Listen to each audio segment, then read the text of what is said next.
A violent midday storm had swallowed the quiet town of Brindle Oaks, turning what should have been a calm afternoon into a sudden fury of wind and sheets of rain. The sky, moments earlier open and blue, had collapsed into a churning gray mass that pushed people indoors and flooded the main road in minutes. That was when Rowan Hales, a single father with calloused hands and a habit of noticing the forgotten corners of life, saw the small figure stumbling along the roadside as though fighting the storm itself. Her blazer, torn at one shoulder, clung to her like a second skin, and her heels were useless against the rising water. She looked wildly out of place, like a fallen star in the mud, visibly trembling, soaked through, and clearly lost.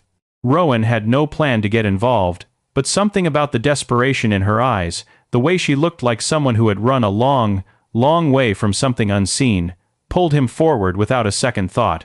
If you believe in kindness, in second chances, and in stories that remind us of the good still left in this world, make sure to like, comment, share, and subscribe to Kind Heart Stories to support this channel and its message.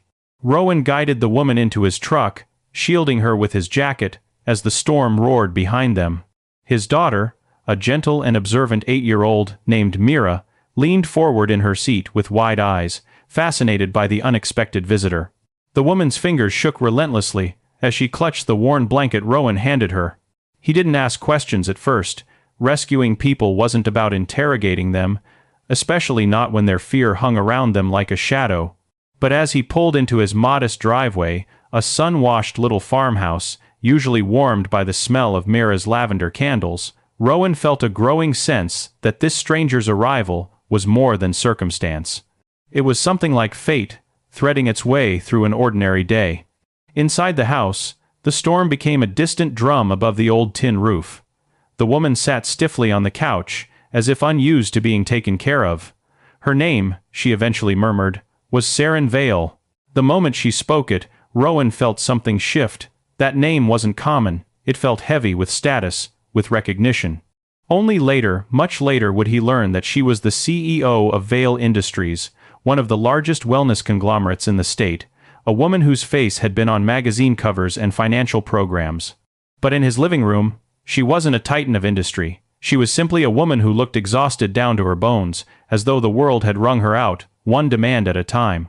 Saren barely touched the tea Mira placed in her hands. Her gaze wandered the room, landing on family photos, pinned crookedly to a corkboard, and dried wildflowers the child had arranged in jars. She kept her breathing shallow, as though afraid to release too much of herself into the world around her. Rowan noticed the way she flinched whenever thunder cracked. He noticed, too, the pale indentation on her wrist, like the mark left by a watch worn too tightly or removed in a hurry, yet he still did not ask. Sometimes, kindness was simply giving someone space to remember how to breathe.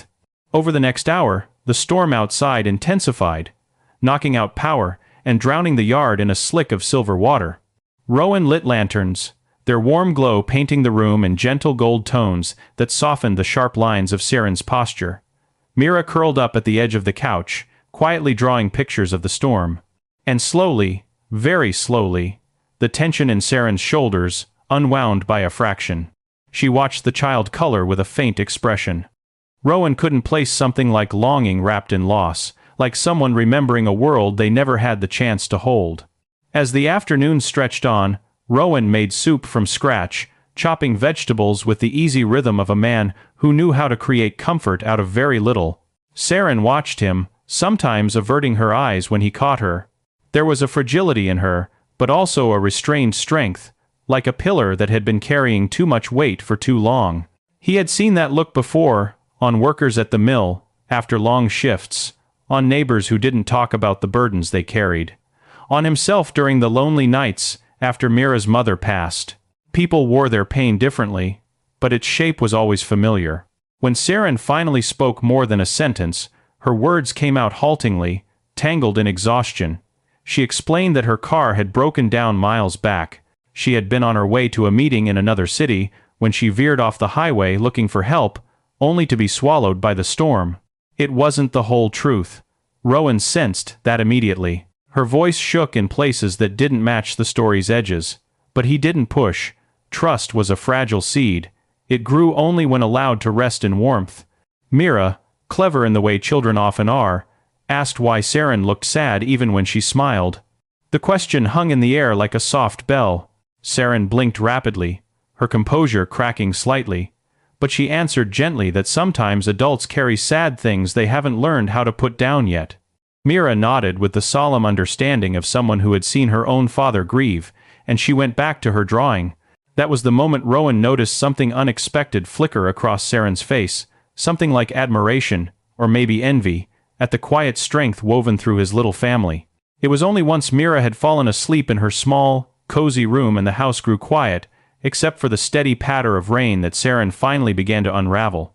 She spoke not in grand confessions, but in fractured admissions, months of overwhelming pressure, people depending on her, board members questioning her, a life lived in tight schedules and sleepless nights. She hadn't run from a meeting, she had run from the whole world that demanded more from her than she could physically give. She confessed that she had stepped away so abruptly that her assistant likely believed she'd lost control. In a way, she had. Rowan didn't rush to reassure her. He listened, truly listened, with the patience of someone who knew how much courage it took to speak truths that even you weren't ready to face. He offered warmth, quiet company, and the steady presence of someone who expected nothing from her. It made something inside Saren loosen, something she had kept locked away through years of leadership, image, and perfection. By early evening, the storm began to fade, leaving behind a washed-clean landscape, glowing softly beneath a pale sun. Saren stepped outside onto the porch, breathing deeply for what seemed like the first time all day.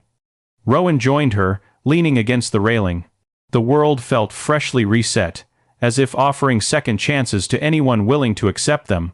She admitted she didn't know what she was doing with her life anymore, that she felt like she had lost herself somewhere between boardrooms and deadlines, that she had no idea how to be vulnerable without fearing the consequences. The words left her trembling again, but this time it wasn't from the cold. Rowan told her, in his quiet, steady way, that sometimes storms appeared not to break us, but to steer us somewhere safe enough for us to admit we needed help. The sunlight caught in her eyes then, and he saw tears she wasn't trying to hide anymore. Over the next couple of hours, Rowan drove Saren back to her remotely stalled vehicle. The engine indeed refused to start, but her phone buzzed relentlessly with messages from her company, dozens of notifications, inquiries, concerns, and panicked reminders.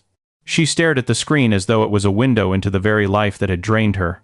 With visible effort, she turned the phone off. It was a small act, but in that moment, it felt monumental. Back at Rowan's home, Mira showed Saren her drawing, an image of a woman standing under a storm cloud, being sheltered by a tall man and a little girl holding hands. The words, "Safe now," were written in Mira's messy handwriting. Saren's breath hitched. She touched the drawing carefully, as if afraid it might vanish. As the evening light softened, Saren told Rowan she didn't want to leave just yet. Not because she needed shelter, but because she had found a kind of peace she hadn't felt in years. Rowan didn't pressure her. He simply welcomed her to stay for dinner with the same open-hearted sincerity he had shown from the start. They shared a quiet meal, full of soft conversation and unspoken understanding. Saren laughed, really laughed at Mira's stories about school and her dream of becoming a wildlife rescuer. Rowan watched Saren transform under the warm simplicity of an ordinary home, as if every moment peeled back another layer of the armor she'd worn for so long. By the time the stars rose, Saren looked like someone who had remembered a part of herself she thought was lost. She wasn't a CEO then, she wasn't a public figure. She was simply a woman rediscovering that the world held gentle places, too. When she finally prepared to leave, the night air cool around them, she thanked Rowan with a sincerity that trembled through her voice. She told him that he had given her more than shelter, he had given her a reminder of humanity, of rest, of hope.